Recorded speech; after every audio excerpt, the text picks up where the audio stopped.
Okay, everyone, we are live for the morning. We are just about to kick off in about 2 minutes.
The best companies build great software faster than their competitors.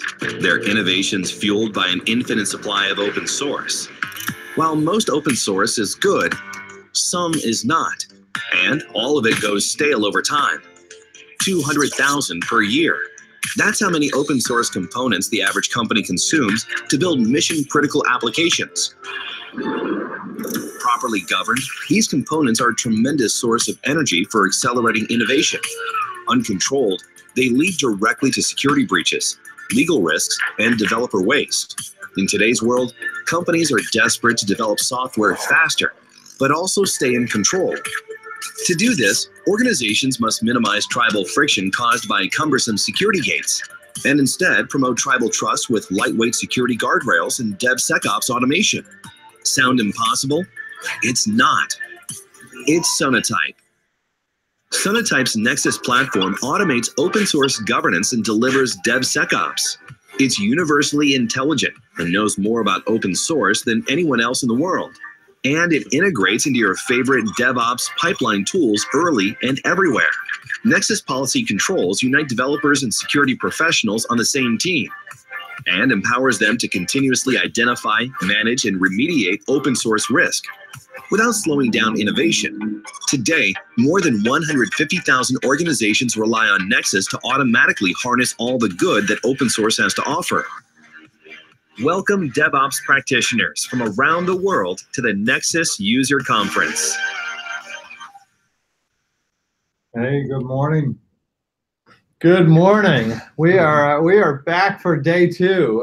For those of you that were with us yesterday, welcome back. For those of us new for day 2, also welcome for joining us this morning. I'm Derek Weeks. I'm Vice President and DevOps Advocate for Sonatype. I will be one of your hosts for today. And I'm Mark Miller, the Senior Storyteller for Sonatype, and we had a tremendous day yesterday. It was awesome. So all of the sessions are recorded. Right. Were recorded live online. You can go back to the schedule and see those. But we have a full day of program ahead of us today with some really incredible speakers. We're going to tell you a little bit about that as we move forward. But just a little bit on yesterday, some reflections on the great sessions that we had. We kicked off with Larry Maccheroni from Comcast. His presentation had a lot of different brilliant parts to it. I think the one that I remember most was kind of the DevOps or DevSecOps security scorecards that they were using throughout their organization, kind of telling them where they were good, where they needed to improve, and being able to use that scorecard. You'll see it in his slides that he posted into the Slack channel, that you might adopt those kind of practices for your own organization. Brian Fox had a great conversation, as well as Wayne Jackson, our CEO from Sonatype, talking about Sonatype, a little bit of the history of the company, as well as kind of the history of the open source community and how component integration has worked over the years, and some of the newer stuff with cryptocurrency mining with open source components, some of the typo squatting vulnerabilities that are coming out. Brian presented a fascinating timeline there. We also had a number of our customers, including Stephan from ABN AMRO, talking about container security. We're going to continue some of those stories today. Twistlock is going to be on with us later today. Mark, do you want to talk about Delta Airlines and BID and Cotiviti? Yeah, just in general, one of the things that if you didn't get a chance to see this yesterday, check in with those sessions. I mean, what you're looking at there with Jasmine and with Jim on the bottom line there at Delta and at BIDS, these are large enterprise organizations that are talking about how they created their pipeline, what was the cultural shift, as well as the technology that transformed that shift. If you've never seen Michael, that's a session not to be missed. He touched on something that nobody's talking about. Yeah, it was. I think it was one of the smartest of the day. Really well constructed presentation, just talking about the trust and collaboration within an organization and how all those cultural aspects of trust and collaboration and promises that you make actually relate to immutable infrastructure that you're building, what's going through your build pipeline, and what the kind of social the implicit trust that's built into saying, this is what I'm going to deliver. Yeah, a really brilliant conversation. Yeah. You have to go back and look at that, earmark it for future viewing.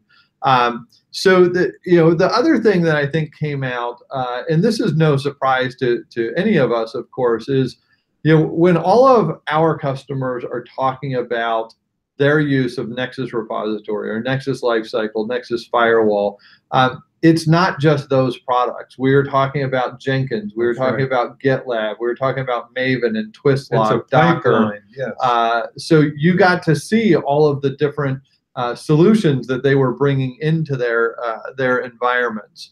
So it really focuses, the conversations focus on what's at the heart of DevSecOps within these organizations? How are they approaching it? The biggest one, and shout out, for our friends at Kaiser, they did a presentation yesterday where if you think DevSecOps should shift left, and you imagine shift left is to the beginning of development, they were talking about how they shifted left to the beginning of design, where they were whiteboarding, how they were doing that. It was fascinating. Never seen anything like it.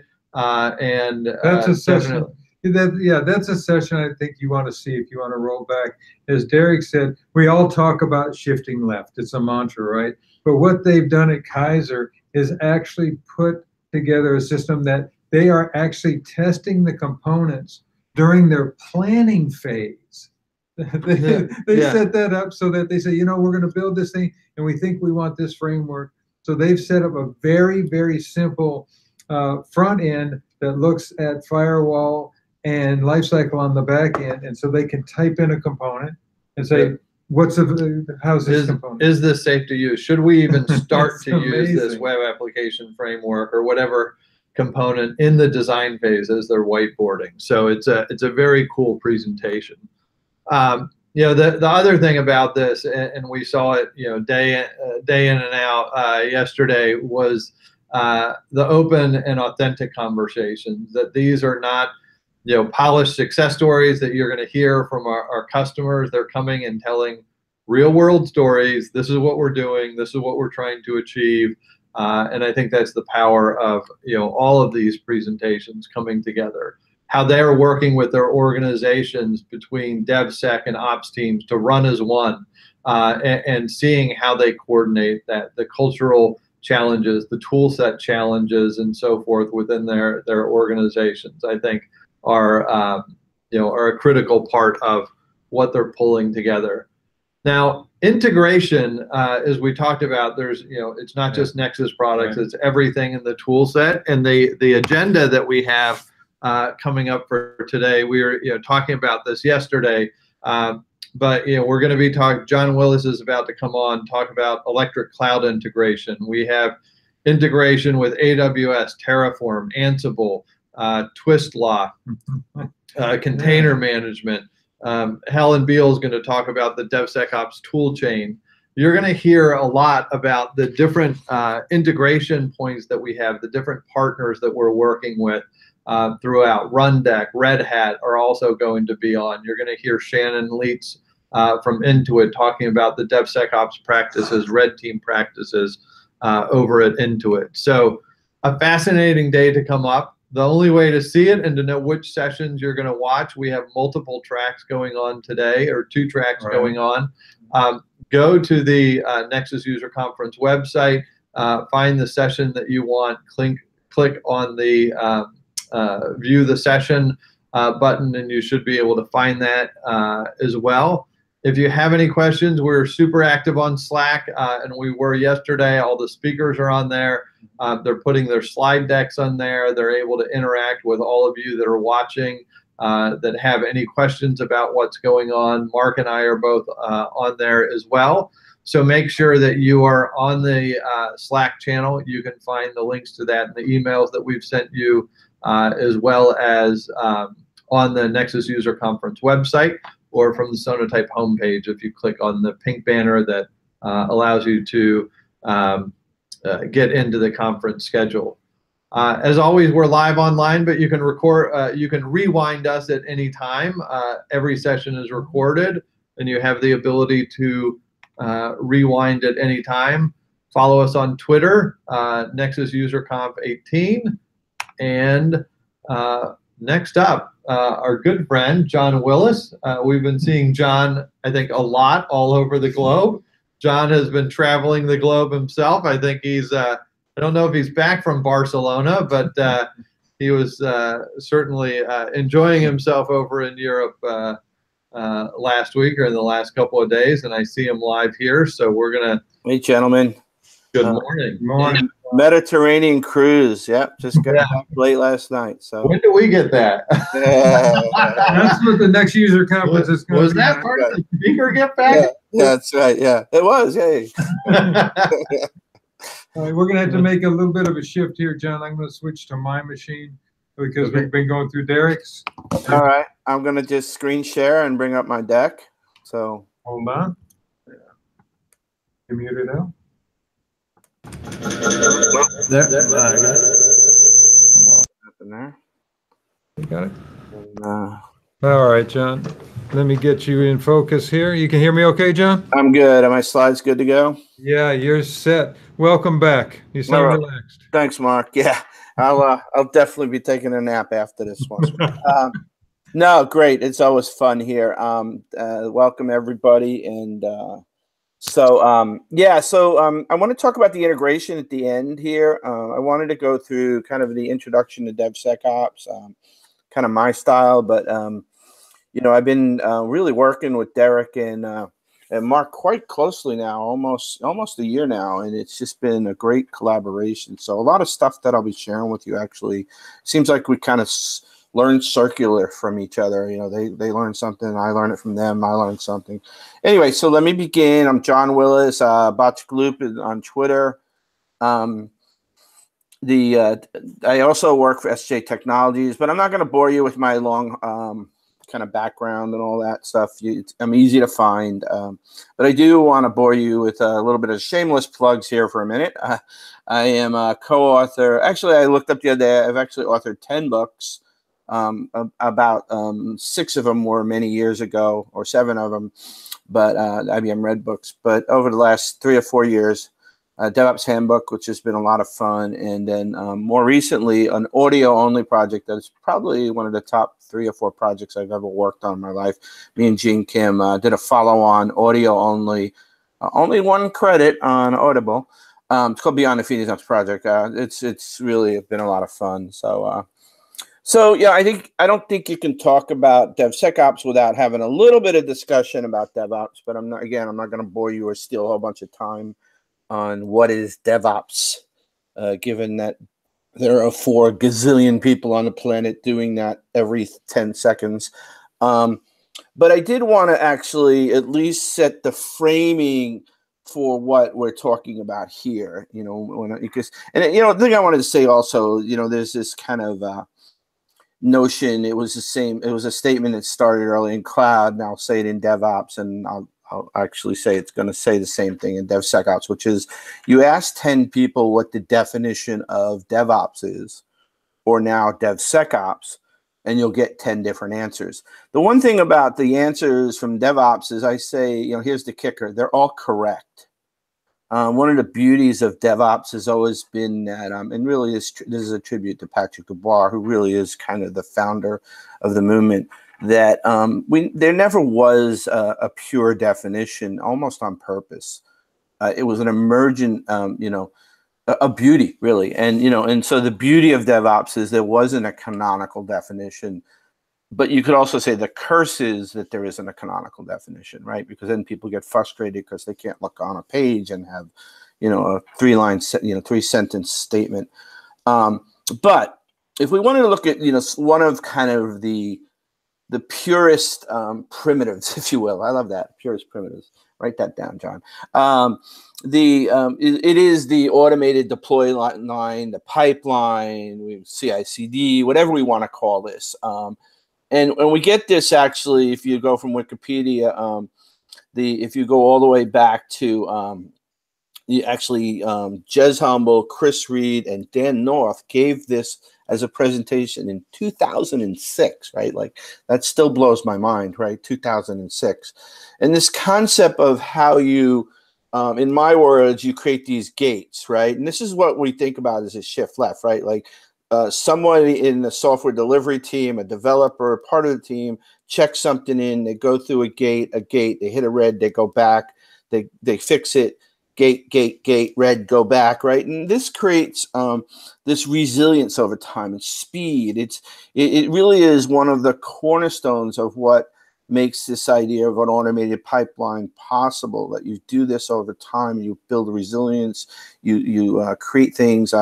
Mary Poppendieck's famous quote is, how long does it take you get one line of code to your system, right? I think, Google, from an infrastructure side, there's no question that this is a place, if you like to geek out, is a place to geek out. These are numbers. This is probably about 4 years old. And then, but here's the kicker, right? 2016, and I've been told it's way higher than this. 150 million automated tests run daily. So I think somebody said it's actually, I was at a conference recently and someone from Google, I showed this slide and they shouted out, it's double, right? So I don't know. I don't have a confirm on that, but imagine 200 million plus automated tests run daily, right? Like this is what this happens. And if you look at we go back to Toyota, right? That's what you got from, why Toyota was so successful, really. It was this kind of notion of an andon cord. You could build resilience into it, right? And, so anyway, if you look at DevOps, the quickest kind of DevOps summary here before we get into DevSecOps, if you look at the Agile movement, it changed the game in terms of thinking about things from months to days, or, 6 months to kind of days to deliver. But the last mile was DevOps, which basically included operations. But here's the kicker right now. Security is as we transition from 2018, 2019, you're seeing all this focus on DevSecOps, because really it is kind of that bottleneck, right? So, Josh Corman, a good friend of, of this community, the rugged community, he makes this quote, he modifies or thinks about Mark Andreessen's "software is eating the world" quote, and he looks at it as software is infecting the world. And clearly I agree. And so what that means, particularly when we talk about open source, right, and all the open source that we're using, which is, very positive, right? The things that we can do today, the abstractions, you know, I joke that when a dope like me can run deep learning TensorFlow stuff on a Google Cloud, right, the world has pretty much gone haywire in terms of abstraction. Sorry. But some numbers, you know, so you've probably seen some of the phenomenal work that's been done in the supply chain report by Sonatype. But I went out and I looked, you know, I wanted to kind of confirm some of those numbers on my own, right? And your modules.com, right? You got 1.5 million Java modules per week being downloaded. The Node 5 million modules per week. 31 billion modules. This comes, half of this comes from module, half of this, some of this comes from the software supply chain report. 31 billion modules, and I'm sure this is updated now, per year. 230 modules per enterprise per year. 8% of those with known vulnerabilities, and it's on average 8 million costs to remediate a breach, right?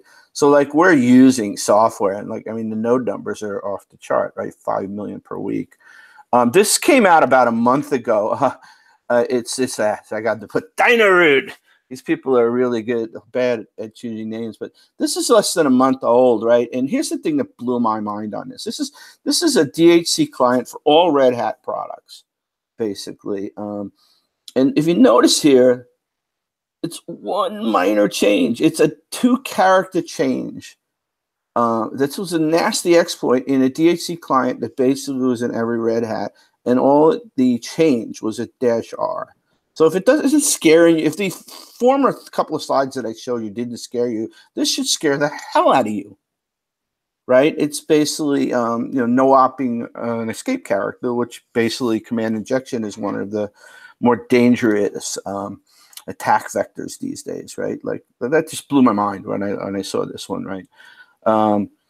In CV 2018-111. You know, I joked out, you know, once somebody should have never showed me Shodan, right? Because now for kicks and giggles, after I put my kids to bed, right? And my kids are old now, but I actually go see if any of my friends are running exposed Jenkins servers, right?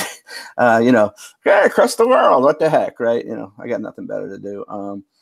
You know, that we probably kicked the dog out of this Equifax breach, but you know, I mean, I think the meta here on this thing is, you know, it was, if you were paying attention on 3.6 in 2017, you probably should have had a clue that this was bad mojo.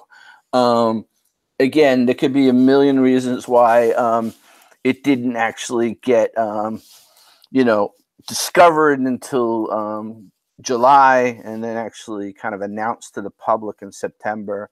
I mean, what's you know, if I looked at the anatomy of the Equifax breach, right, which what's even crazy is not only was the CVE created on 3.10, so discovered on 3.6, announced on 3.9, but Oracle drops a whole ton of their quarterly patches. Again, not to beat up on Oracle either. And guess what it includes in April? It includes this same breach, right? Like, so not only, I mean, so the intertwinings of what we have to deal with is insane, right? So even if Equifax had been kind of, or had, you know, kind of a hygiene such that they would have caught this before July, they would have just actually been infested with an Oracle quarterly patch, right? So, you know, if you're really in like weird like me, the really fun stuff today is going to read SEC and reports. You know, there's a famous Knight Capital, you know, that they went out of business. They lost $420 million or $450 million, something like that, in 45 minutes, went out of business 24 hours. It's like a fascinating SEC report. There's actually, I haven't found yet the SEC report for Equifax, but this is the lawsuit against the CEO. It is fascinating reading. Again, I won't waste too much time here, but it actually gives some pretty good insight into what happened. Actually, this guy, Jin Young, actually did insider trading once he knew. So not only were there so much kind of chaos going on there in terms of how they were trying to figure out what they figured out, they're basically, their CIO was basically, you know, kind of making it worse. you know, and then you contrast it, and I know that, you know, you're going to hear from Fannie Mae a little later today, and I think maybe yesterday as well. But the same breach that Equifax saw, they actually discovered on the 9th, they, you know, through their kind of risk mechanism profile, and then the team there, you know, which is very heavily focused on, and if you know, if you want to see some great presentations, our DevSecOps at RSA, Chicholongo gave an amazing presentation about their kind of DevSecOps hygiene. They put a war room together that evening, that, you know, when they got the risk notification, they went ahead and had full remediation within a couple of days, right? They literally just found every URI, URL, and they basically drove the exploit to a curl script with a curl, right? And wherever they broke through, they knew that was an opportunity for mediation. You know, and then this has probably been talked to, you know, all I'm trying to do is, you know, I'm giving the shorter version. I have 30 minutes this morning. I've given longer versions of this. You know, Spring Boot early this year discovers, not Spring Boot, sorry, Spring, Pivotal or Spring, right? Another command injection. You know, so this is big, right? Like, it's hitting you every, you know, you got Red Hat with the DYNOROOT, you got this in Spring. I mean, like, if you think you're hiding or not, you're kind of immune from this stuff, you're not, right? You know, so the world has changed. I have a longer discussion about, you know, what I consider the new Goldilocks zone for security. I think in the old days, last year, no, you know, old days are condensed these days. You know, old days is 5 years ago. You basically, I think most of the notion of how we protected from security was basically perimeter security, right? We fortified the walls. We spent tons of money on the walls. We spent very little on the inner perimeter. And, you know, and the world has changed. Applications have changed significantly. You look at the last bolded highlight there, you know, last 10 years is more of, it's, you know, you go back 10, 15 years, most traffic was north-south, right? And, you know, today, most of your traffic is east-west. So, like, if you're sitting on the perimeter, there's two main problems. One, most of the traffic is going, I think I saw something that Facebook was like 97% east-west traffic, total network traffic, east-west, you know, going kind of between racks. The thing is that's one point that you're missing most of the traffic. Second is the bad guys get in. You know, they get in because they tailgate into your building. They just get in. There's lots of non-technology reasons why people get in your building. And once they're in, you know, that perimeter stuff is really not going to do them a whole lot of help. You know, so there's this kind of notion that I started thinking about, you know, in DevOps early days, we said things like, you know, you build it, you run it, right? It was actually Werner Wargels, CTO of Amazon, who kind of gave that original quote. And, you know, as we start thinking about in 2018, we need to just include this into the you build it, right? Like, whoever builds it not only needs to own it, needs to run it. You know, we talked about in DevOps, the running was you own the operationalization of it. And what happens was operations became the guardrails, the, you know, to use some, you know, American baseball metaphor, the people who set up the field, set up the lines, make sure the grass is cut, all that stuff, and then the players get to play. That's the, you know, the idea here is that operations and QA, they're not out of the game. They're actually very important to make sure the game is played correctly. And what we're kind of thinking about, and I think, you know, back to earlier when I said there is no canonical definition of DevOps, and I don't think there'll be a canonical definition of DevSecOps. But I think in my mind, if you're going to ask me what it means that we need to include security in the same way we included operations and QA into this kind of you build it. Security needs to be part of the guardrails, the meta, the automation, all the things that help the players play. And the players are the people who build the service. Now, whether the security people are rolling up their sleeves and help building, which is the best possible scenario, or they're the people that just make sure all the things happen the right way when they're delivering the service through the pipeline, right? So now we have this kind of notion of what we had earlier in that the DevSecOps as the supply chain. So all we're asking now is, let's make sure that all the things we did from operationalization and QA that we did to ensure that software was delivered and things were caught early and they could be corrected and we could create that resilience. We just want the security meta automation, the gates, to be in as far left as possible. And every time we find something on the right-hand side, we move it earlier into the left-hand side. This is we've working with the company SJ Technologies that I work with. We're 8A, women-owned, minority-owned, and we work with some of the large defense contract, the defense business, the public sector, if you will. And this is one that we had worked on, which is implementing basically in a secure environment. And I got to give a shout out to DJ Shellen, because he's the one that blew my mind in RSA 2017, where I saw him give a presentation like this, and it got us really excited. And we were able to kind of take those ideas to one of the large kind of public sector, I'll say. I can't say what agency it is, but and to really just throw the kitchen sink at this process. So anyway, and so here's kind of a more a botchical loop version of this, if you will. If you think about the delivery chain in DevOps, right? And you could, people break this up into different buckets. So I don't think the names of the buckets matter as much, but you have kind of a delivery level, you have the version control level, build, test, release, maybe stage, prod, right?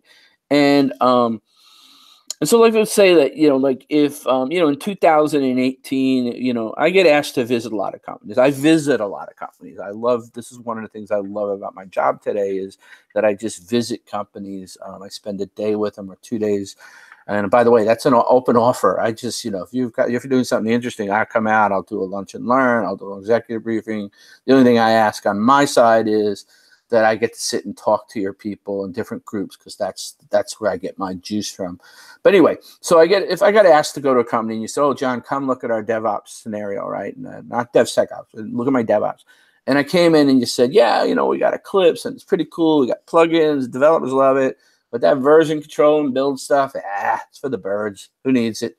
Just gets in our way." In fact, that build, it annoys all our developers by sending them red error messages all the time. But we use Selenium for, behavior driven, and we're rocking, and we love Ansible. And again, by the way, I just picked I picked the easiest to cut and paste icon. So these are not recommendations of products. And then I'd say, well, I'd look at them like, well, scratch my head and say, yeah, I kind of missing a few things, right? Like, because I'd expect you to have everything in every bucket, right? Kind of this, how can you shift left if there aren't things in the next bucket left, right? And, and I think as we're going in 2018, I mean, the momentum has been insane this year. This is really the year of DevSecOps. I think I would have the same thing. I'm like, you have to fill in all the buckets, right? And again, we're at Nexus conference. I mean, right now, Nexus Firewall, Lifecycle, these are important the products that I see over and over. They're integral to part of to this DevSecOps story. Again, you'll hear that from much more qualified people than me today and probably yesterday, although I was on a cruise yesterday, so I couldn't listen in. But yeah, I mean, again, like other than the Nexus products, right? Because I actually do like them a lot, and I love working with Derek and Mark. But other than that, I literally just picked some products. I mean, Twistlock's a good product. I mean, I just wanted you to have the notion that every bucket needs to be filled, because in DevSecOps, so the abstraction now is we've complete abstraction of everything we needed to do a service. James Wickett, good friend of DevSecOps, basically says, that a bug is a bug is a bug, right? I love that quote. Like, it's not that you have you treat like security as a different type of animal than just your kind of what you would think is a classic software bug, right? I've given this longer presentation of a hacker, and I just want to say that, the hackers, they're bad dudes, man. They're bad people. Shannon Leitz will give you, she sounds like she's speaking later today.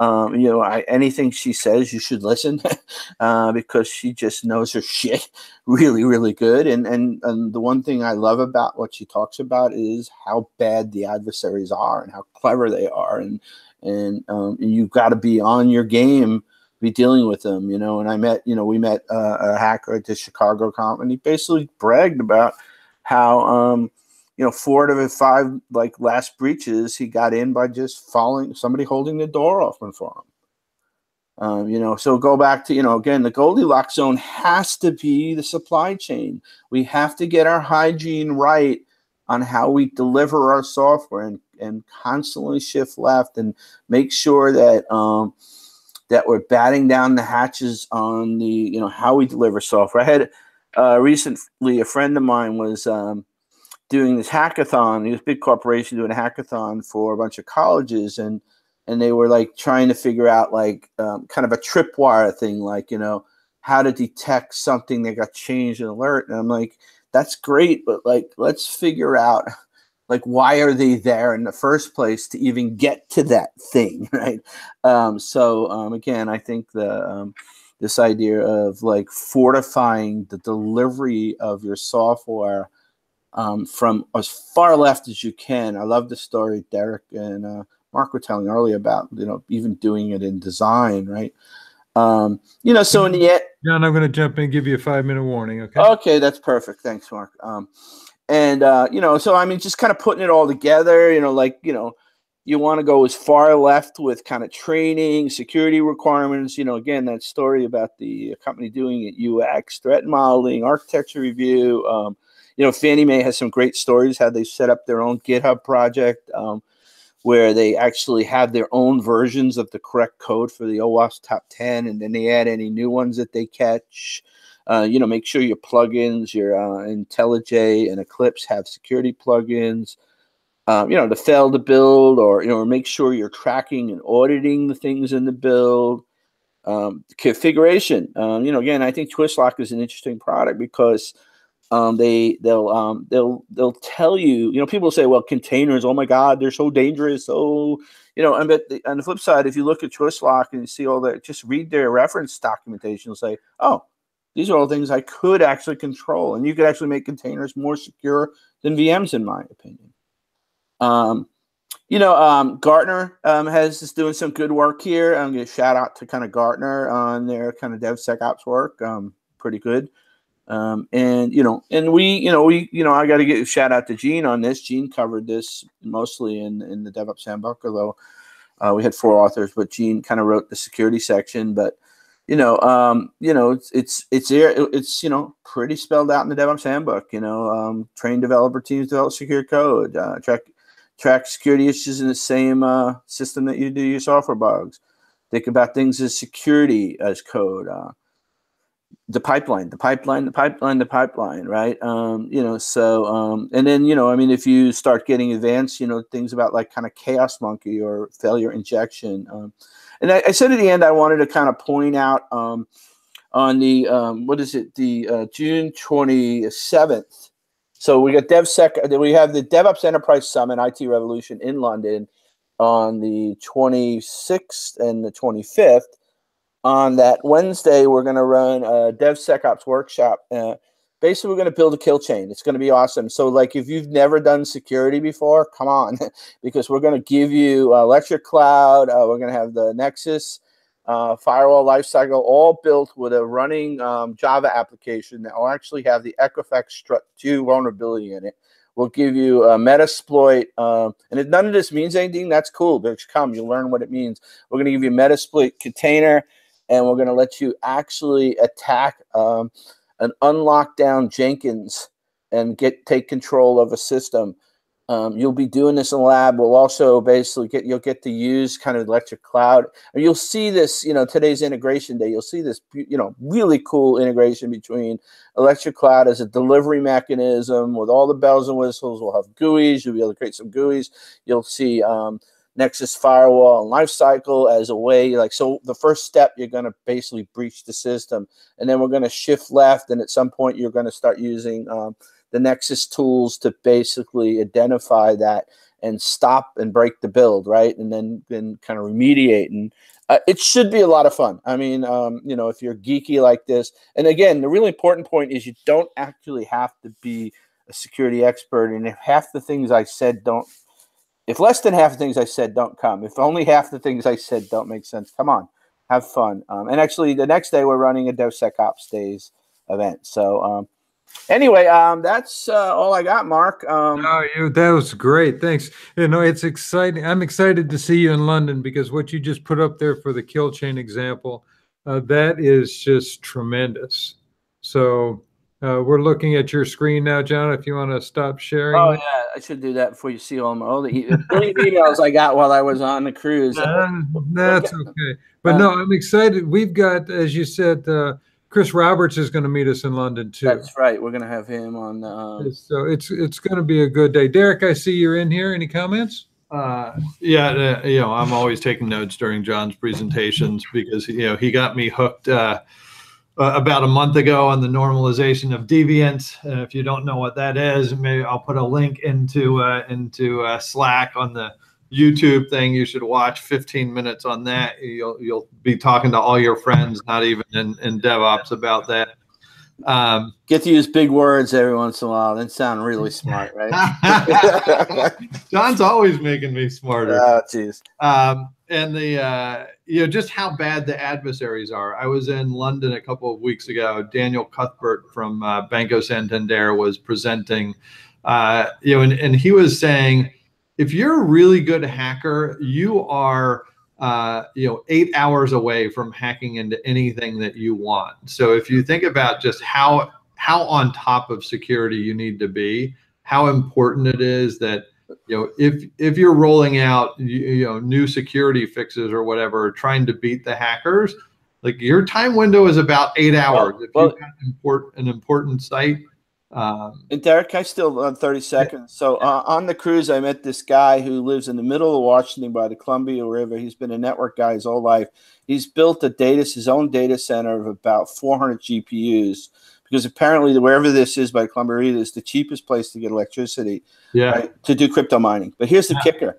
That town and the state have basically stopped allowing people to get electricity. So all these places that even people want to be good guys to use crypto mining, the municipalities are basically cutting them off on power. So, and we both know that we've found over the last year or so, the worst adversaries are stealing compute time from you to get cryptocurrency. And even the good guys are actually getting forced maybe to be bad guys because you can't get power anywhere. So like the bad guys are stealing time on your big time computers to get crypto because they can't even get the power anywhere else. Yeah. I'm going to have to jump out of here, guys, because I'm setting up the success channel. John, always good to see you. All right, guys. Take care. All right, bye-bye. Thanks, John. Yep. Hey, Barry, you're on as well. We can, we're going to switch over to Barry at Fannie Mae. Barry, let's get you unmuted, and you're unmuted. Let's do a quick sound check. I am here. Can you hear me? I can hear you loud and clear. So we'll get you to share your screen. And so Barry has been another longtime friend of Sonatype, as well as the whole team over there at Fannie Mae. I've had the pleasure of working with many of colleagues of Barry. We've done panel sessions. We've been speaking at different conferences. And the cool thing about Fannie Mae, you know, over the years that I've been working with them, is that they're on this DevSecOps journey, and they were on the DevSecOps journey a couple of years ago, and they keep improving and maturing their practices around this. And I think the important part of that is, you know, it's a journey. There's not a destination. There's always room to improve, to innovate, to kind of think about new approaches to this. So I'm really excited to hear from Barry and kind of the latest updates of, you know, what part of Fannie Mae is working on as they think about DevOps and DevSecOps and, you know, scaling in their enterprise. So I'm sure Barry will give you a little more background as to kind of what's happening, you know, at Fannie Mae, their organization, and so forth. But really looking forward to this, Barry. So why don't I hand it over to you and let you go here? Hey, thanks, Derek. I appreciate Gracious introduction. I want to make sure you can see my screen, scaling DevOps to the enterprise. Yep, absolutely. Full screen. Great. Okay, so as Derek introduced me, my name is Barry Snyder. I'm the DevOps product manager for our enterprise model. Now, through the industry talks, there's a couple different. What I've seen is two primary models. I guess there could be an in-between model as well, where you have a single platform that is scaled across the enterprise, and then you have other organizations where every group, project, or whatever has its own form of DevOps that needs to meet specific needs. Now, we're primarily in the camp of a single enterprise model, but then we have groups, for example, our Salesforce work is they have their own DevOps model just because we can't scale at this point to introduce the management of Salesforce from a DevOps perspective. But with that said, before I step into, there we go.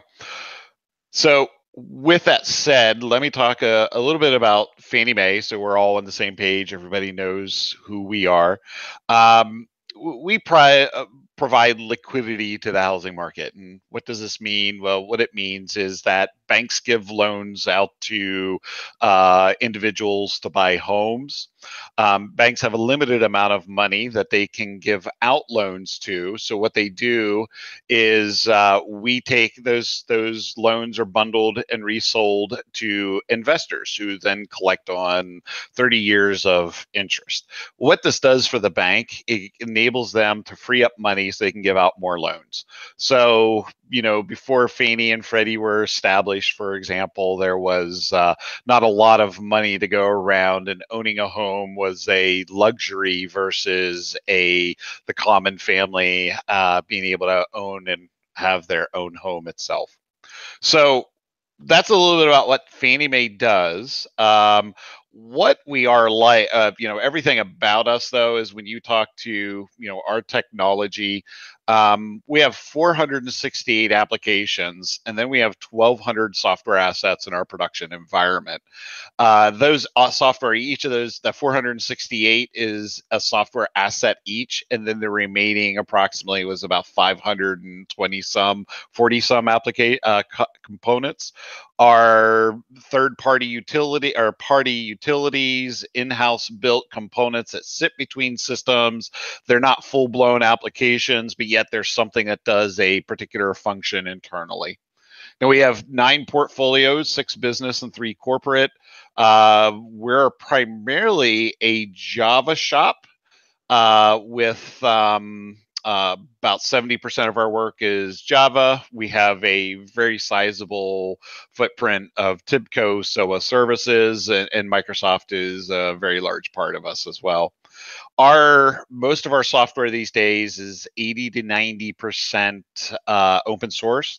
And, when we did a scan, our most recent scan is we're actually pushing, I just looked at the numbers last night, around 19,000 open source components. We have 21,000 components that comprise our software in a production environment. So what's different about us as well is that we are what's called a government-sponsored entity. So, and I kind of like a look at this is that we're the best, quote and unquote, worlds of both government agency and commercial. So with the flavor of government comes a lot of heavyweight processes, heavy in governance. And this has been one of our biggest challenges in deploying DevOps within the Fannie Mae framework, is that we needed to move fast.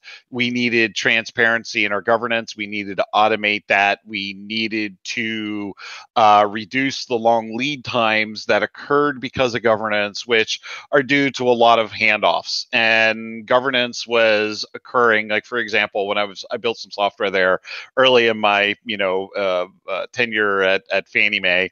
And I got our security scan at the very end, weeks before we were supposed to go release to production. So we had to scramble to make those changes. And that gives us to, left shifting that became a very important element, breaking down the silos, eliminating redundant governance processes. And we achieved a lot of this through DevOps, but there were also some other efforts that went on as well. That brings me, so what changed all this? And prior to 2012 and the housing market and everything that occurred in the late 2000s, Fannie Mae came under the gun, and we became heavily governed at that point in time. And that is one of the big things that changed us. Is first, we had to fix all of our problems. At that time, we were scrambling very quickly. I wasn't with Fannie Mae at this time, but one of the drivers was to put processes in place. And unfortunately, we were under the gun and being monitored very closely. So a lot of the focused on manual governance, which is put us into a spot in 2012 where, for example, a deployment of any software took 9 to 18 months, and we were on waterfall. So in around 2014, I think it was, or 2013, started this simplification drive. And then 2014 is when, things really started to take off.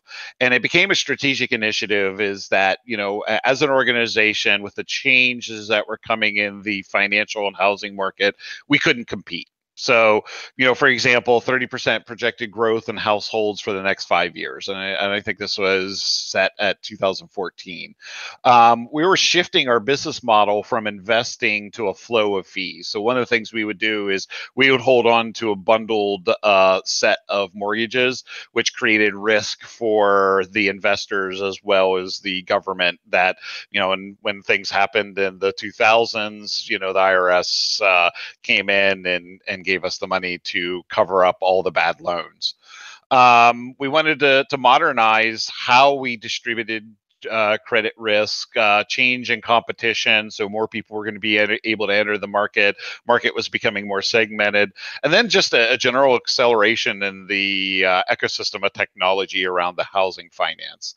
So this really drove 3 strategic initiatives: shifting culture, simplifying everything, going lean, aka going lean, and driving us so we could innovate. Because right now, with all the governance, all the manual processes, teams would actually have a person, and this is no longer true today, they would have a person who specialized in doing nothing but submitting tickets. So my first project, it was like, well, why do we need this person here? And then after we started moving forward, this person for 4 months did nothing but submit and monitor and track and get tickets to resolution. And that just stifled innovation. And then we also, how do we build software? And this is where DevOps came about. So DevOps became a big piece of this in terms of us driving towards faster, more leaner ways of building software. So just to emphasize a little bit of what I just talked about, in 2012, and this is when I joined, is, we had an 18-month, an average size application, or big, would take anywhere between 18 months. Some of the larger ones took, the outliers would take 2 years, literally. But I built out a SOA service. SOA services took me, my developer, and a single developer, but we had an analyst, the ticket person, an architect, 6 weeks to build out the SOA service. It was an enterprise calendar service. Yet it took us a total of 4 months to get through all the documentation.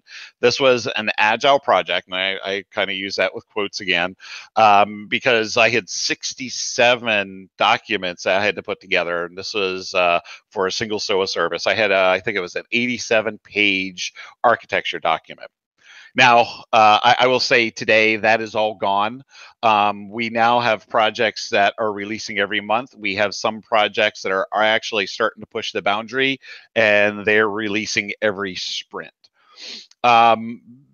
In 2012, we also had 5 to 6 inspection points that involved 32 different stakeholder groups with 100% inspection. That meant every application that released to production had to go through every gate and meet all the criteria or get waived from the stakeholders. Today, we have one working group, and we call that a working group. It's run by EA. We have a CAB inspection. That is, that before something releases to production, we go through a cab. This is pretty industry standard, and only 5% of our applications that release to production are actually go through an inspection. So, and this is sometimes it's driven. So there's a percentage of these that are driven by risk, and then there's kind of like a random lottery that comes out. And this is the last data point here. I always thought was very interesting because it gave insight to how people thought about open source at Fannie Mae and how we build out our software supply chain, or did not have the concept of software supply chain. We had 814 recorded libraries in our production. So this is captured in our CMDB. And I remember our new CTO came in, and the owners of that said, no, we have 814. Well, we had brought in Nexus to started scanning, and I think out of 50 applications we had scanned, we had identified 8,000 open source libraries in production, and those libraries had we're seeing a 26%. 26% of them have critical vulnerabilities. Eventually, we've gotten to the point today where, through the scanning, we have complete transparency. We're at 19,000 and growing open source libraries, with only 5% having some form of critical vulnerabilities. That 5% actually all have waivers of some form or another. Typically, the waivers are because, one, there is no other option for that library. Two, it's tied to other critical functionality that has been deprecated in a future version of the library, so they can't upgrade at this point, though they're on a roadmap to upgrade. Or three, there's a waiver because they're not using any of the functionality that exposes the critical vulnerability. So, and the last piece I want to talk to in terms of the slide is this is a heat map that's generated of our overall quality of the applications. The application, you'll see the one in the reds and browns, we call this the fall colors. This is Fannie Mae in 2012. This is our initial scan. Actually, it's 2014. The quality was actually a little bit worse, but not that much changed because we started doing static code scanning around 2013. And then you'll actually see in the bottom, that is end of last year. And you can actually see we've gone to what we call the spring, and this is starting to go late spring because you'll see a lot of dark greens. So this is kind of getting into our overall code quality, and this is our so yeah, my flow got disrupted. I changed this at the last minute. So I'll talk briefly in a minute about the quality and how we've reached that level. What I want to talk about though first is because this ties into our overall quality play is our DevOps framework. We originally started with more of we centralized on Agile was being implemented. We needed a tool to support that. Jira was the tool we went with. We actually had 3 different tools at one time, but we've consolidated on the Atlassian suite. And that was primarily because at the time we just saw the Agile as a separate entity from our DevOps. And within our DevOps environment, we started with CI, and we got an early lift by using an in-house built tool for deployment. Now, the CI piece we built out around Jenkins, and as I think a lot of organizations do, the Jenkins job started getting expanded outwards, and tying into your automated testing, and then obviously going from your Git repo to pull the code in, build, stage in Sonatype, and then calling upon the testing and the static code scanning. And then we actually use Jenkins jobs to launch our deployment tool. So one of the things that we were looking at is how can we improve, and Derek mentioned is that it's a journey, and it's very much so, because we've always looking where's our biggest pain point. Going to the theory of constraints is when you alleviate one pain point, which we had a lot, you're going to then expose the next one, then the next one, then the next one. Our big pain point ended up becoming our release orchestration. So we have 31 tools that comprise our DevOps, and this is where we rethought, and we started thinking about it as a product, and I'll talk a little bit more about that later as well. But we started thinking of it as a product, and we needed a release orchestration. So we have the deployment automation in terms of the CI to hitting production across our different environments, but we needed an end-to-end, because we started saying that our DevOps begins with a funded idea, and then it ends with the agile is working software is your measure of progress to working software in production.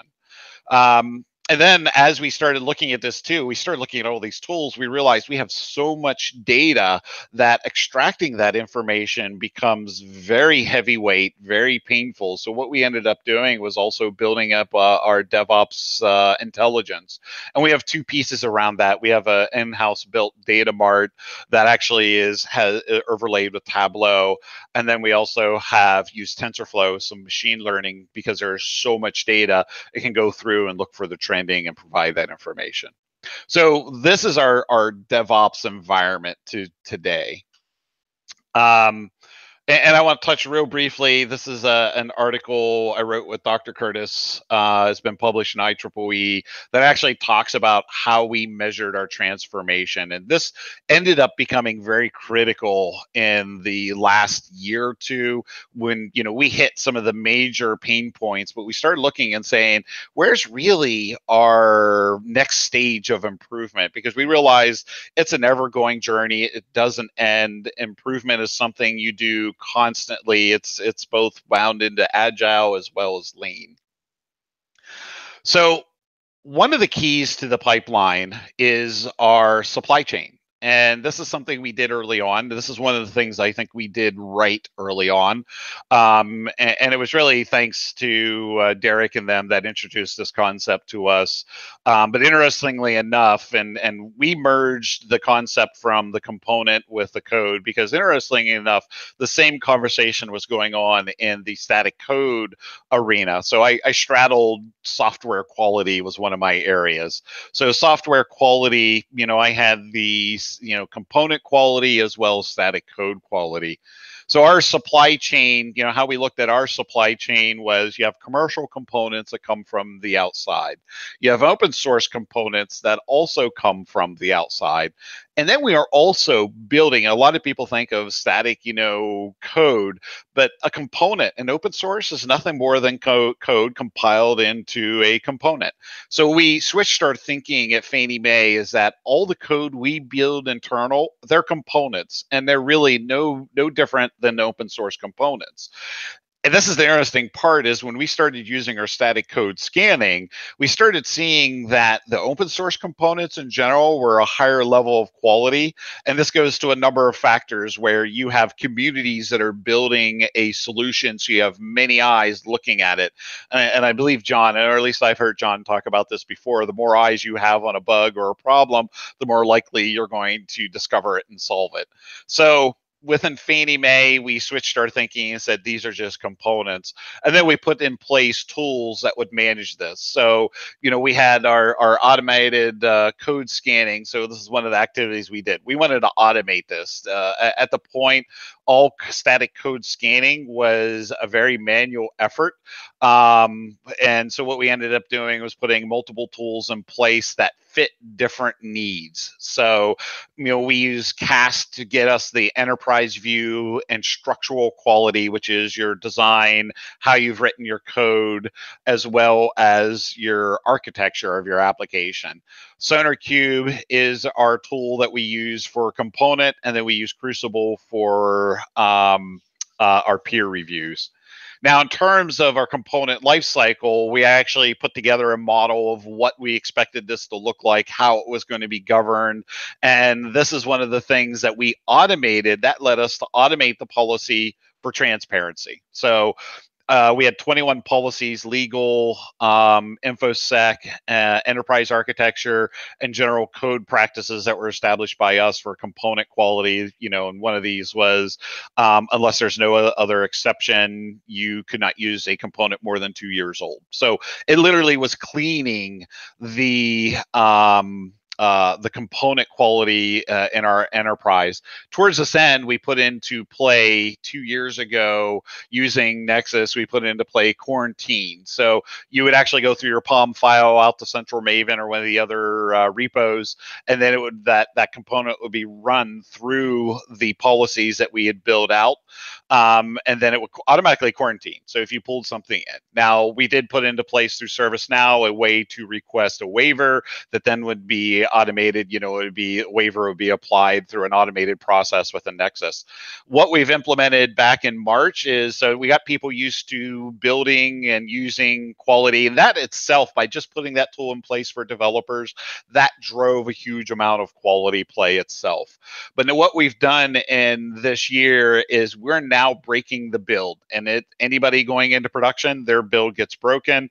You go through the Nexus, and if it finds any critical vulnerabilities, your build is broken, you can't deploy. Now, we left shift this, so this scan is available to developers through the Jenkins jobs. I go through and I'm doing before I even merge with my trunk, I run this through. I'll be able to identify any component with a vulnerability. Now, this also begs the question is that once you're in production, components, vulnerabilities can be found at any point in time. So what we've done is we've also automated our, using the Nexus suite, is the notification. So as soon as a vulnerability is found in the environment, it comes back. Everybody who, every application, their technical owner, product owner, they have a support team, our operations group, and InfoSec all receive emails for these. And there was actually a vulnerability that was found, and I cannot recall the name, what component it was, but there was a vulnerability found for web apps externally facing. We're actually able to use Nexus and be able to pull up literally, so we had the request come through, we pulled up the request of all the applications that are using that component in that particular version, and then sent it off. It's very fascinating because when we've gone through these fire drills in the past, it's literally an exercise of weeks, if not, I've seen some of these drag out for a couple of months of going out and finding all the applications, engaging that team, getting them to self-identify. Yes, we don't have it. We don't. With the Nexus, we can actually identify it now at the snap of the finger.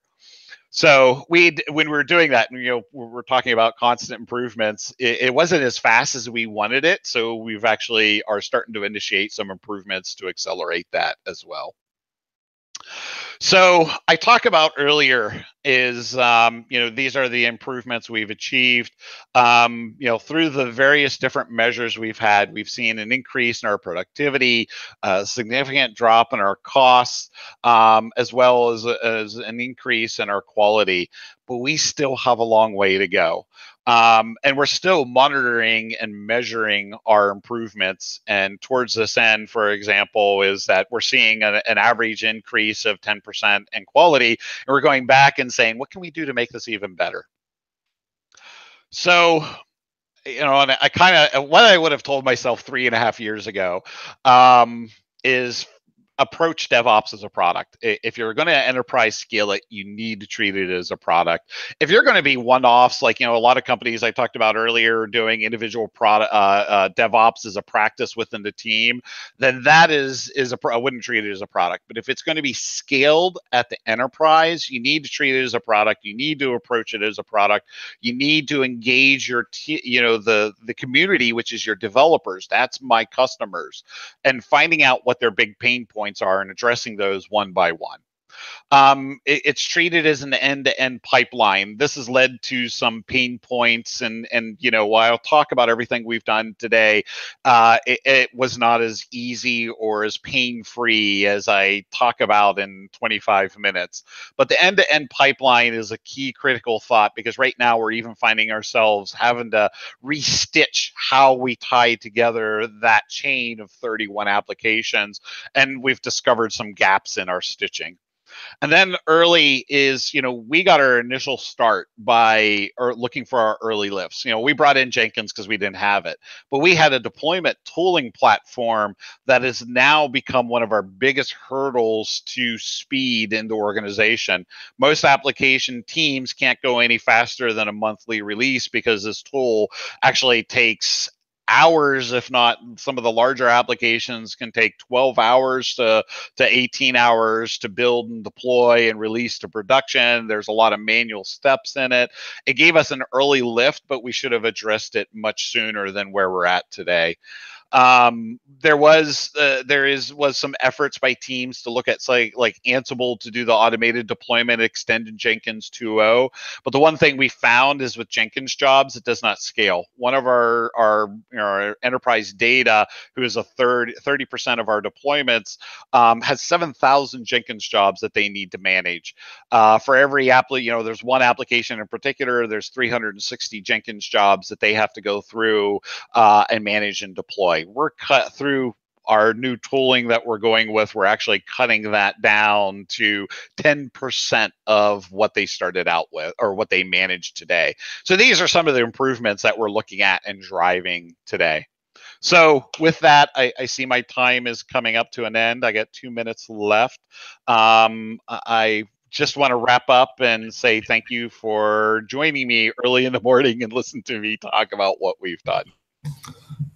Barry, that was excellent. I keep saying I'm taking a lot of notes. I might need a new notebook by the end of today on what everyone is sharing here. One of the things, you covered a lot of ground, which was awesome. One of the things I wanted to go back to at the beginning of your presentation, if I can just ask you one question, was in one of the slides you talked about the improvement metrics, and you said, early on you went from 100% manual inspections to 5% manual inspections of anything going through your pipeline. Can you comment on the impact of to the culture on that? Like, what does it mean to be, or what does it feel to be a developer or a DevOps engineer in that environment when you shifted from 100% to 5%? How did that improve the culture? That itself had I lived under that 100% as a developer, leading a team of developers. It is painful. And like I said, there was always someone on the team who was the ticket person, and it was typically a developer on the team, and they only got the code like maybe 10, 15, if you're lucky, if they're really efficient, maybe 20, 25% of the time. Mm-hmm. And it was the big dread ticket. You submit a ticket, you have to, typically their SLA process is like 10 days. And there's still some ticketing that exists. And I'll just talk to one right now that we're going through. Literally, we got a cancellation because we were told day 9 is that, hey, your ticket it didn't meet the requirements, so we canceled it. And you have to resubmit. This was all tickets before. Anything you would do in your environment, from getting a library to getting a server, you had to submit a ticket for. So we've eliminated almost all of that. Right now, the only tickets that we have right now revolve around getting your servers configured for a given technology, or getting the middleware team to install. Right now, I talk about this as agent deployments. Mm-hmm. For the most part, the life is tremendously different. A developer is now spending almost all their time writing code, and it's more usually it's the agile teams. They'll get the Scrum Master involved to help with the ticketing, or the manager. So even that is being moved off of the teams. You no longer require a specialist who does nothing but tickets. It definitely has had a culture shift because it's allowed individuals to move quicker.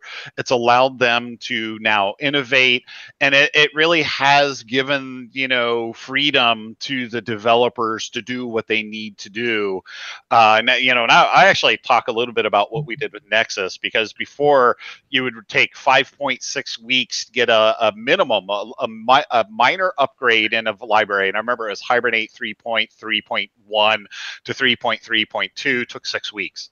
a minor upgrade to get approved, tested, and it went through 5 different governance groups. Today, there's one governance group, and that's InfoSec, who looks at all libraries. But they only look at those libraries that is 1% of libraries that we can't capture.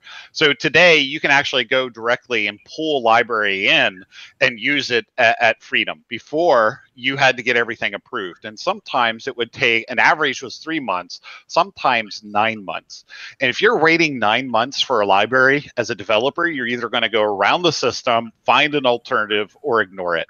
So this really has changed how developers look, and you know, they can literally today go and get what they need to write the code. They don't have to wait an over long period of time and all the frustrations involved. So it definitely, you know, towards your point, Derek, you know, these examples I give are to demonstrate the fact that it has shifted the culture to one from I'm waiting for tickets, getting frustrated, to one where I have what I need right at my fingertips and I can write the code and solve the problems.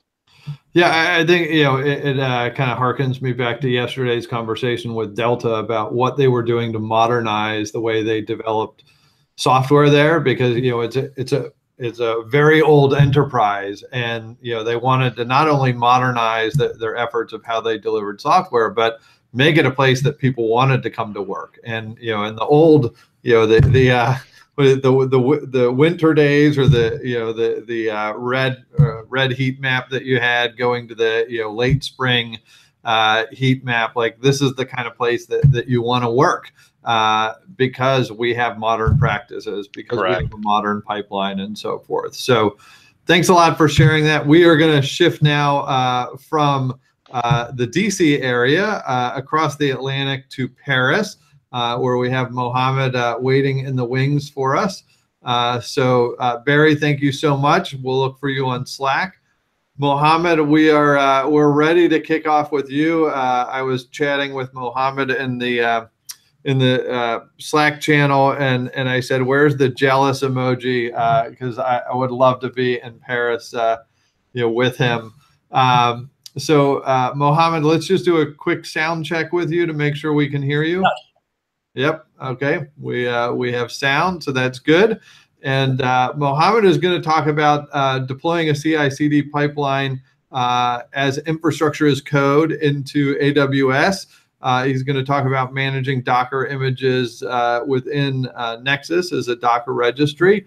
So I'm really looking forward to this. And without further ado, I'll let you go. Why don't you share your slides? I'll tell you if you can. We can see them. Yep. Can you confirm that you can see my slides? Right now, I'm seeing you. Wait a second. Yep. Now I'm seeing your desktop. Now I see your slides. Perfect. So hi, everyone. Welcome to Nexus User Conference again. I hope you are enjoying so far. So I'm Mohamed. I'm a software engineer living in Paris.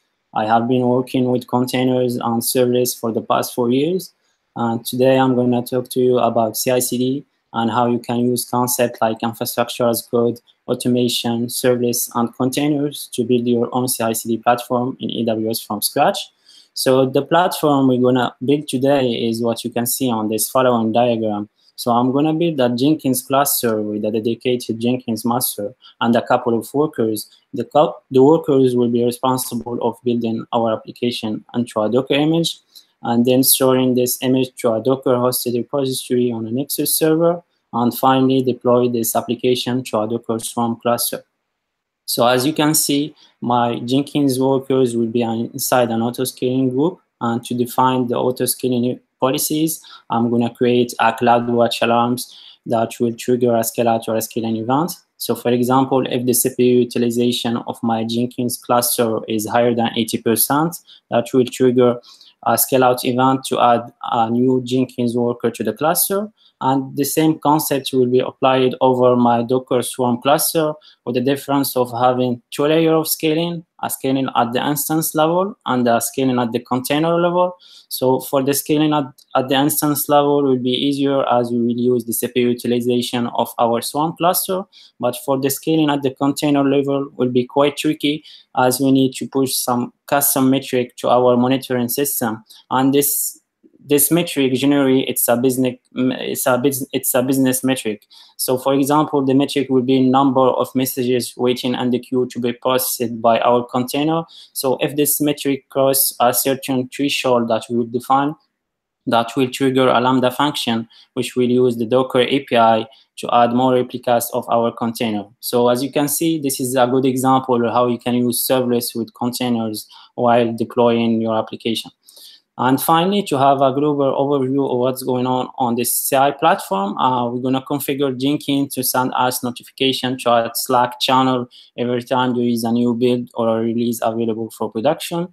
And we do the same also for our CloudWatch monitoring system to publish a message to a SNS topic to send us an email notification every time a scale out or a scaling event has occurred. So as you can see, this is what we're going to build on the upcoming 25 minutes. So I'm going to do a live coding demo today. So if things goes horribly wrong, you will be highly entertained. So wish me good luck, and let's get started.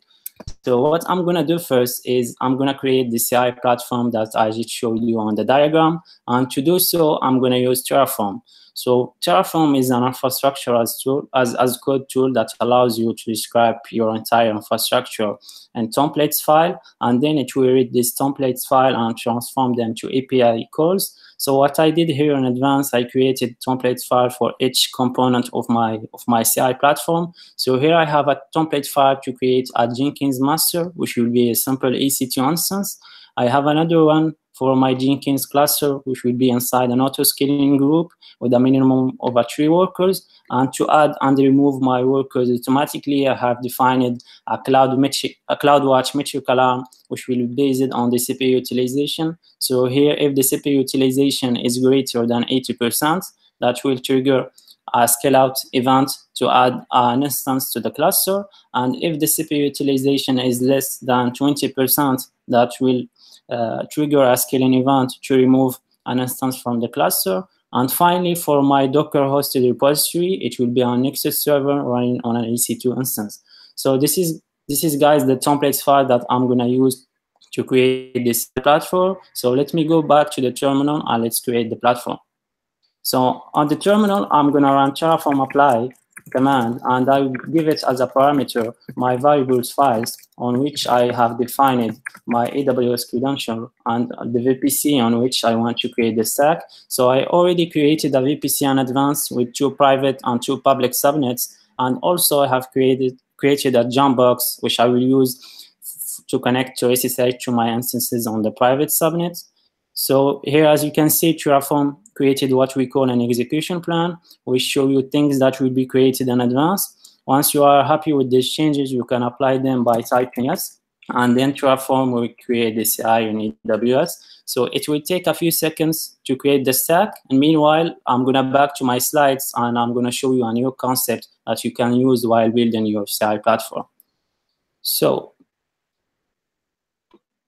if you worked with Docker before, you should be familiar with this concept, as every time you change your source code or you add a new feature to a microservice, you have to build a new Docker image. So you always start from a new resource, which allows you to do code promotion, blue-green deployment, and rollbacks if things goes wrong. So this is what we call immutable infrastructure.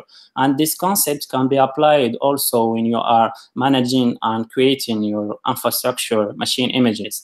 And one of the tools that allows you to do that is Packer. So Packer basically will take template files on which you describe your custom machine image, and then it will create a temporary instance from a base image. And by using configuration management tools like Ansible, Chef, Puppet, Salt, or whatever tool you are familiar with, you can provision the temporary instance and install all the necessary software and packages and security patches. And then Packer will bake a new AMI and create what we call a gold image with your software pre-configured and ready to use.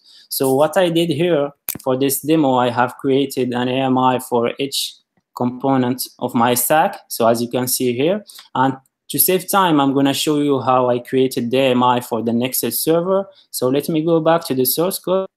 And here I have a Packer folder on which I have a folder for each AMI for my platform. So for the Nexus AMI, I have created a template file, which is simply JSON file. And here for the base image, I have used the official Amazon Linux image. And to provision the instance, I have used a simple shell script, which simply will install the Nexus OSS version following their official documentation. Here it's starting the service, and here it's waiting for the server to be up and running. And finally, it's used Nexus great feature, which is its API. So by using the Nexus API, you can post some Groovy scripts to automate and to customize your Nexus. So what I did here, I'm posting a Groovy script to the Nexus endpoint, and this Groovy script will just simply create a Docker hosted repository on Nexus with the name of Nexus-user-conference. So as you can see, by doing that, I will create a gold image with Nexus pre-installed, and moreover, with the same template file that I just showed you seconds ago, I can create a Nexus machine image for different providers. So I can create a Docker image with Nexus. I can create a Google Cloud Engine with a Nexus pre-installed. So by now, I think Terraform should be finished creating the stack. So if I go back to the terminal, I will have an output section on which Terraform will display the URL access to each component of our CI platform. So what I'm going to do here, I'm going to copy the Jenkins URL. And if I point my browser to this link, I hopefully should see the Jenkins dashboard. And as you can see, my Jenkins is running. And if I refresh this, my 3 workers have joined the cluster automatically. So if you were wondering how I made my Jenkins workers join the cluster automatically, the answer is by using a simple shell script. So on my Terraform template files, especially for the autoscaling group for my Jenkins slaves, I have given them a shell script which will be executed at the boot time. So when my Terraform will create the workers, this shell script will be executed, and it simply fetch the private IP of the instance from the EC2 metadata. And then here it's using the Jenkins master API to post a Groovy script with the private IP address to make the node join the cluster automatically. So as you can see, this is how you can use infrastructure as code, immutable infrastructure, and automation to create a ready-to-use Jenkins cluster with all the necessary plugins, configuration files, and plugins. So now we verify that our build server is running. Let's see if our Docker hosted repository has been created. So I'm going to back to the terminal, and I'm going to copy the Nexus URL. And once again, if I go to this URL, I should have the Nexus repository manager interface. So it's still loading. And if I click on browse, I will have my Nexus user conference, which is a Docker hosted repository. And if I click on it, it should be empty. So now our stack is deployed. We can create and write our first continuous integration pipeline. And to do so, I have created an application in advance. This application I have implemented in Golang. So it will simply serve a simple HTML page. And because I wrote my application in Golang and my Docker file, I have used a multi-stage feature build to build a lightweight image. So here in the first stage, I'm compiling and I'm building my application to have a single binary. And on the second stage, I'm just copying over the binary to an Alpine image. So I will end up with a lightweight image of around 5 megabytes. And finally, I have created a Jenkins file on which I have described the CI steps. So here, this pipeline will be running on the slaves, and the steps will be checking out the code and running some unit tests from a Docker container. So here I will create a Docker container based on this dockerfile.test file, and as an entry point, it will execute the go test command to run my unit test. And on the third stage, I'm building my Docker image from this Docker file. And finally, I'm pushing this image to the Nexus private registry. So now let's go back to Jenkins and let's create our first job. So on the Nexus dashboard, I will create a new item, and I will call it Nexus user conference-application, and it will be a multi-branch pipeline.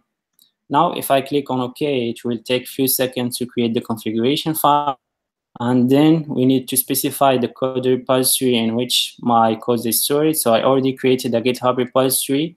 And for the credential part are already created because I used Baker. So while creating the AMI for Nexus for Jenkins master, I have created also my default GitHub credential on Jenkins. And for the owner, I will set my username, and then I will specify the repository in which my code is stored. So it will be Nexus user conference-application. And for the behavior part, I will let Jenkins scan all the branches looking for a Jenkins file. Now, if I save, the pipeline will be executed on the master branch, as you can see here. And my pipeline will be executed. So the first stage will be checking out the code, and then it will run the unit test. So as you can see right now, it's running the unit test. So it will take a few seconds because the first time my Jenkins workers doesn't have the Golang image, so they have to pull it from Docker Hub. But afterward, it will be faster. So if we click on the logs, we should see that our worker is pulling the Golang image from Docker Hub. So it's still pulling the image.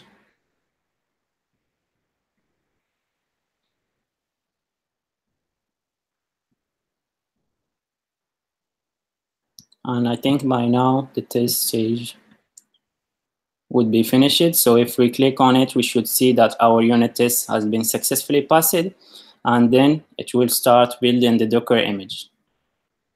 So I think the build stage will be faster because we already have the base image, the Golang base image.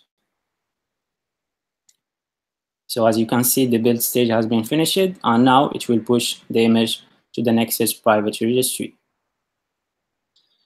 So now our pipeline has finished. So let's go back to the Nexus repository manager and let's see if our image has been stored.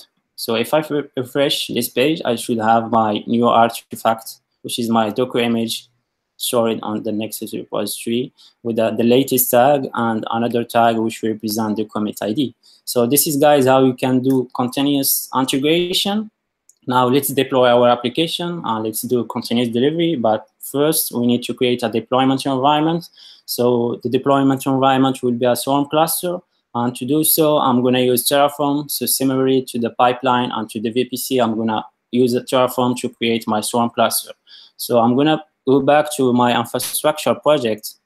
Here I have a Swarm folder. And on this folder, I have specified my templates file, which I will use it to create my Swarm cluster. So I will have an auto-scaling group for my Swarm manager.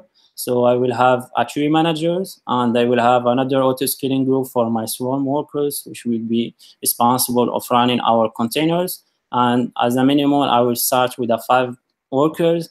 And to add and remove workers and manager automatically, similarly, I have defined auto-scaling policies based on the CPU utilization. So now our templates file are defined. Just before we run the Terraform apply, I just need to change the variables files to set the Jenkins security group ID. So if you were wondering why I need to set the Jenkins security group ID, it's because Jenkins will need to SSH to our Swarm cluster to deploy the container. So on the security group of my Swarm cluster, I have to allow inbound traffic on SSH ports only from the Bastion host and also from the Jenkins security group. And to get this ID, you can either go to AWS Management Console and look for the security group dashboard, or you can use Terraform output command, which we'll be using in a few seconds. So here on the terminal, if I run Terraform output command, Terraform will use its state file, and it will fetch the Jenkins security group ID. So as you can see, here I have the security group ID value. So I'm going to copy this value and paste it on this file. So now our variables are defined. Let's go back to the terminal and let's create our Swarm cluster. So once again, I'm going to run Terraform apply, and I will give it as a parameter my variables files. And then Jenkins will generate an execution plan that shows you all the changes that will be applied.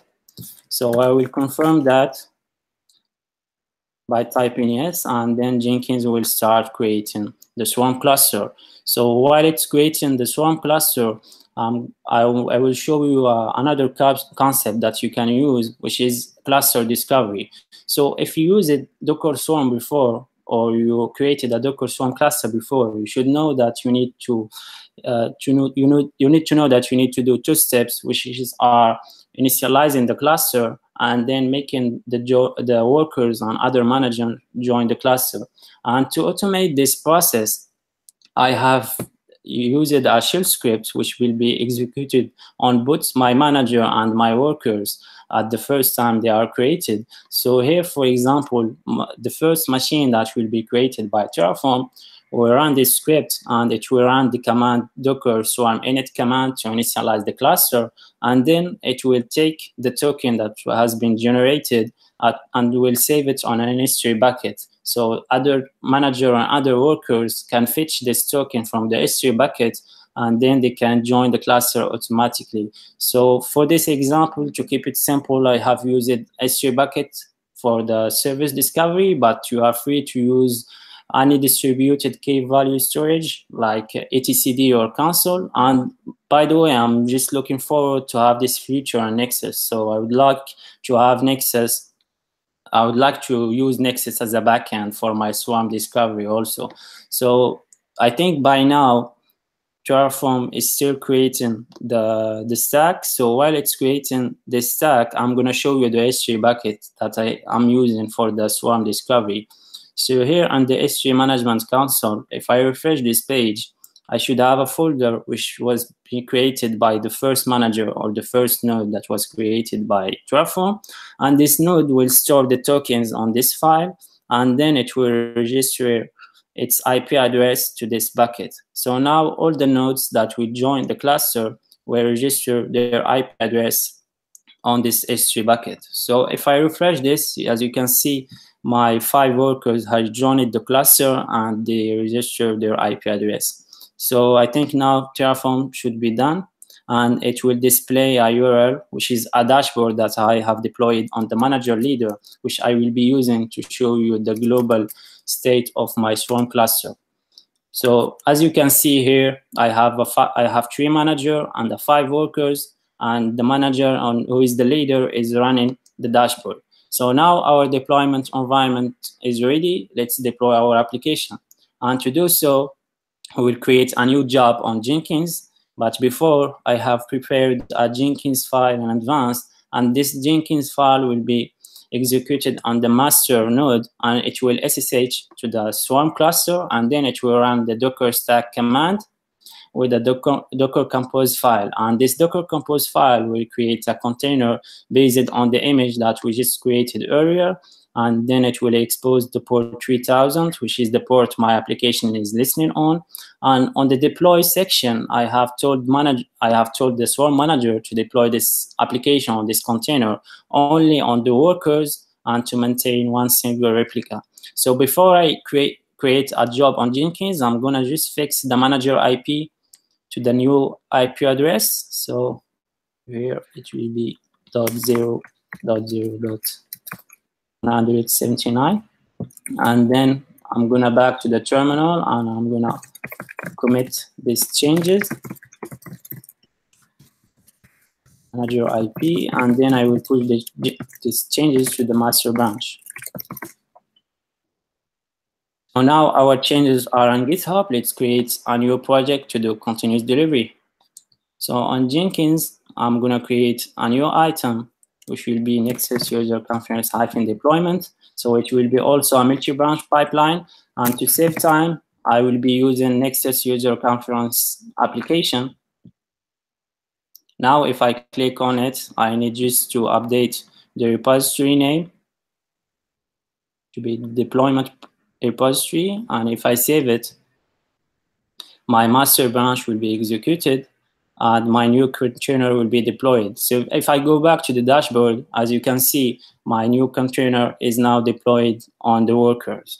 So now to test this application, I'm gonna create a public load balancer as our as our cluster is deployed on a private subnet, so there is no way to access this application from the internet without using a VPN connection or Bastion host. So to make it simple, I'm just going to create a load balancer, and to do so, I'm going to use Terraform. So it will be also a good example for you guys to see how you can apply changes to an existing infrastructure. So here I'm going to just do some copy and paste, and I will create a load balancer, which I will be called demo, and it will be on the public subnet,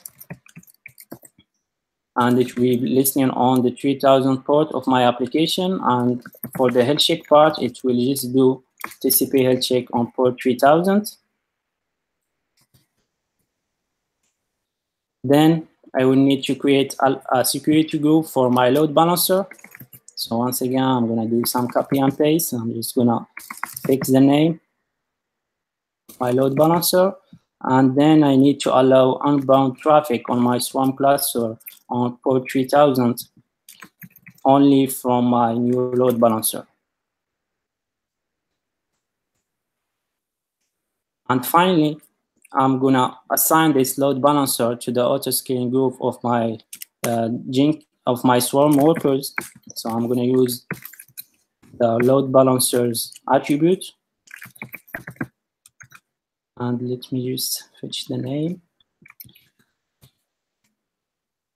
And then I will create a new DNS record on Route 53 to have a user-friendly URL to access to my application.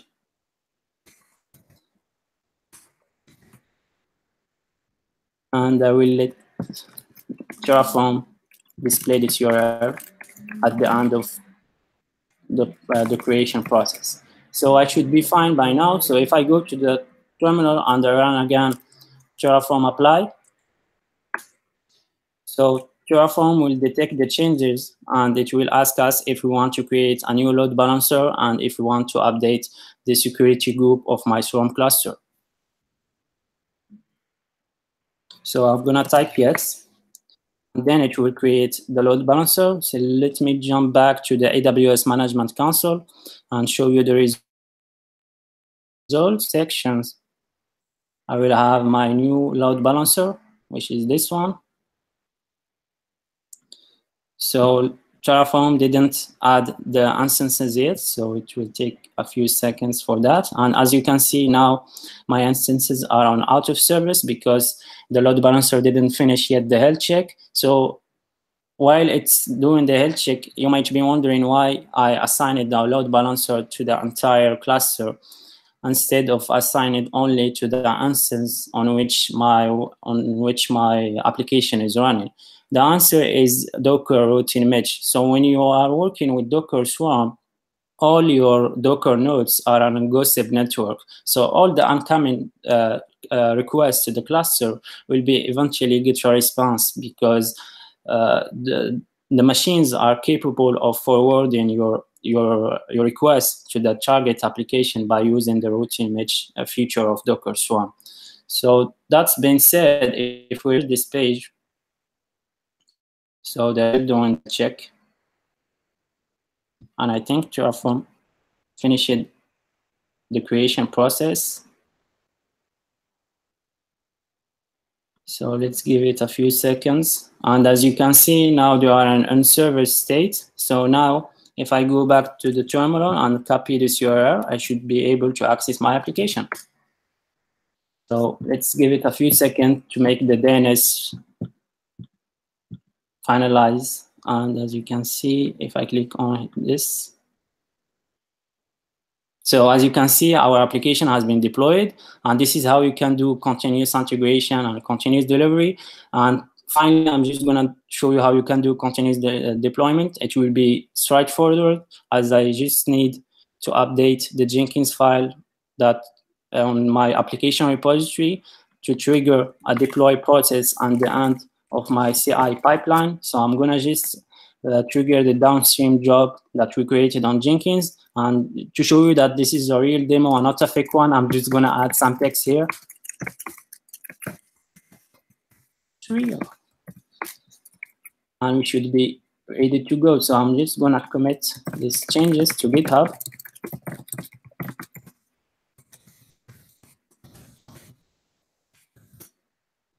And then GitHub will notify Jenkins because I already created a webhook on the GitHub repository. So now all my changes will go through this with Jenkins. All my changes will go through the pipeline. So as you can see, a new build has been started, and now it will be faster.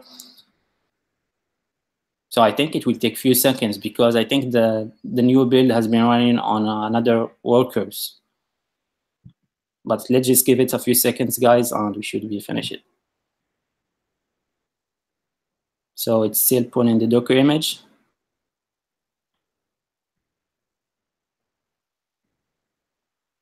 Come on. And now it's building the Docker image. Come on, Jenkins.